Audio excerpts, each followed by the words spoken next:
মোহতারাম হাজরিন, আমি আপনাদের সামনে পবিত্র কালামুল্লাহ শরীফ থেকে একটি আয়াত তেলাওয়াত করছি।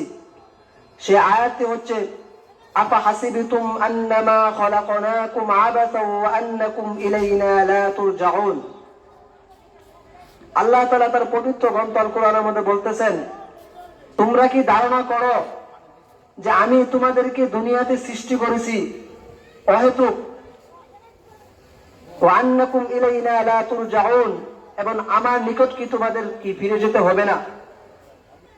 আল্লাহ তাআলা এই আয়াত দ্বারা বুঝাইতে চাচ্ছেন যে আমি মানুষদেরকে দুনিয়াতে সৃষ্টি করেছি, অহেতুক সৃষ্টি করি নাই, লক্ষ্য এবং উদ্দেশ্য দিয়ে কি করেছি, সৃষ্টি করেছি। আল্লাহ তাআলা কোরআনে কারীমের আরেক জায়গায় সূরাতুজ জারিয়ার মধ্যে বলতেছেন, ওয়া মা খালাকাতুল জিন্না ওয়াল ইনসা ইল্লা লিয়াবুদুন। আমি মানুষ এবং জিনকে সৃষ্টি করেছি শুধু একমাত্র আমার ইবাদত বন্দেগী করার জন্য। মোহতারাম হাজরিন, আল্লাহ তাআলা যে আমাদেরকে সৃষ্টি করেছেন শুধু আল্লাহর ইবাদত বন্দেগী করার জন্য। আল্লাহ আমাদেরকে সৃষ্টি করে নাই শয়তানের ইবাদত বন্দেগী করার জন্য, কোন মূর্তি পূজার ইবাদত বন্দেগী করার জন্য, কোন দরবার শরীফে গিয়ে কোন পীর আউলিয়ার ইবাদত বন্দেগী করার জন্য আল্লাহ তাআলা বলে নাই। আল্লাহ তাআলা শুধু বলতেছেন শুধু আমার ইবাদত বন্দেগী করতে হবে। আল্লাহ তাআলা মানুষকে পাঠাইছেন তার ইবাদত বন্দেগী করার জন্য। আল্লাহ তাআলা যে দুনিয়ার মধ্যে প্রত্যেকটা বস্তু সৃষ্টি করেছেন, প্রত্যেকটা জিনিস সৃষ্টি করেছেন, প্রত্যেকটা জিনিসের পিছনে লক্ষ্য উদ্দেশ্য রয়েছে। উদাহরণস্বরূপ আল্লাহ তাআলা এই গাছ গাছালি সৃষ্টি করেছেন, এই গাছ গাছালির মধ্যে বিশেষ করে যে আম গাছ, এই আম গাছ থেকে আম হয়, সেখান থেকে মানুষ খাওয়ার পর উপকৃত হয়। গাছ আল্লাহ তাআলা সৃষ্টি করেছেন, অহেতুক সৃষ্টি করে নাই। পূর্বের আয়াতে বলে দিয়েছেন আমি কোন বস্তুকে সৃষ্টি করে নাই অহেতুক। দুনিয়ার মধ্যে যা সৃষ্টি করেছি প্রত্যেকটা সৃষ্টির পিছনে কোন উপকার রয়েছে। তাই গাছ গাছালির উপকার হচ্ছে সে ফল ফলাদি দেন, সেখান থেকে মানুষ কি করে ভক্ষণ করেন। ঠিক তেমনি ভাবে আল্লাহ তাআলা আপনাকে এবং আমাকে সৃষ্টি করেছেন শুধু তার ইবাদত বন্দেগী করার জন্য। ও যুবক ভাইরা আমার, পর্দার আড়ালে মা ও বোনেরা আমার, আমি আপনি যদি আল্লাহর ইবাদত বন্দেগী না করেন, শয়তানের ইবাদত বন্দেগী করেন, তাহলে আমাদের ভয়াবহ কি পরিস্থিতি হবে। আমি আমার বিষয়বস্তুটাকে এই কারণে নির্ধারণ করে নিয়েছি জান্নাত জাহান্নাম। মানুষ আজকে ক্ষণস্থায়ী জিন্দেগির পিছনে পড়েন, মানুষ আখিরাতকে ভুলে গিয়েছেন। যে সমস্ত ব্যক্তিরা আল্লাহ তাআলার ইবাদত বন্দেগী করবেন, যদি আল্লাহর ইবাদত বন্দেগী সঠিক সময় পালন করেন, তাহলে সেই সমস্ত ব্যক্তিরা জান্নাতে যেতে পারবে। আর যে সমস্ত ব্যক্তিরা আল্লাহ তাআলার ইবাদত বন্দেগী না করবেন, তারা কি করবে, জাহান্নামে চলে যাবেন। আল্লাহ পাক রব্বুল আলামিন সূরাতুল বাকারার 280 নম্বর আয়াতে বলতেছেন, ওয়াত্তাকু ইয়াওমান তুরজাউনা ফীহি ইলাল্লাহ সুম্মা তুওয়াফফা কুল্লু নাফসিন মা কাসাবাত ওয়া হুম লা ইউযলামুন। আল্লাহ তাআলা পবিত্র কোরআনের মধ্যে বলতেছেন, ও দুনিয়ার মানুষ, তোমরা সেই দিন সম্পর্কে ভয় করো যেই দিন তোমাদের প্রত্যেকটা মানুষকে আল্লাহর কাঠগড়ায় দাঁড়া করানো হবে। সুম্মা তুওয়াফফা কুল্লু নাফসিন মা কাসাবাত ওয়া হুম লা ইউযলামুন। তোমরা দুনিয়ার মধ্যে যে ভালো আমলটুকু আখিরাতের জন্য পাঠাইবা, সেই আমলটুকু তোমাদেরকে কাল কিয়ামতের ময়দানে তোমাদেরকে দেওয়া হবে। তুমি যদি যেটুকু ভালো কাজ করে দুনিয়া থেকে পাঠাইবা, সেই সম পরিমাণ তোমাকে দান করা হবে, তার বিন্দু মাত্র তোমাকে 1 সুতার চিকুন পরিমাণ কম দেওয়া হবে না। ওয়া হুম লা ইউযলামুন, এবং কোন ব্যক্তির উপর জুলুম করা হবে না।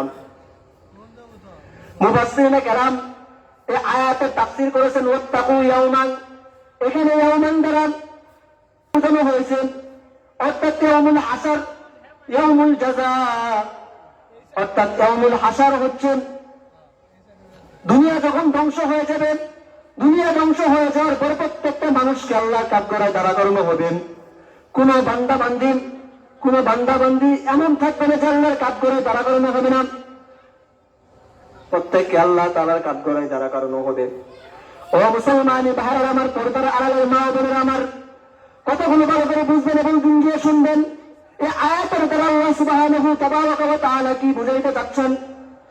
আল্লাহ তাআলা বলতেছেন, যে ব্যক্তির অন্তরের ভিতরে এই ধারণা থাকবে যে আমি দুনিয়ার মধ্যে গুনাহ কাজের মধ্যে লিপ্ত হচ্ছি, কিন্তু গুনাহ কাজের মধ্যে লিপ্ত হওয়ার পর আমার হিসাব নিকাশ মনে ভালোভাবে নেওয়া হবে না, না না না, প্রত্যেকটা বান্দার হিসাব নিকাশ নেওয়া হবে।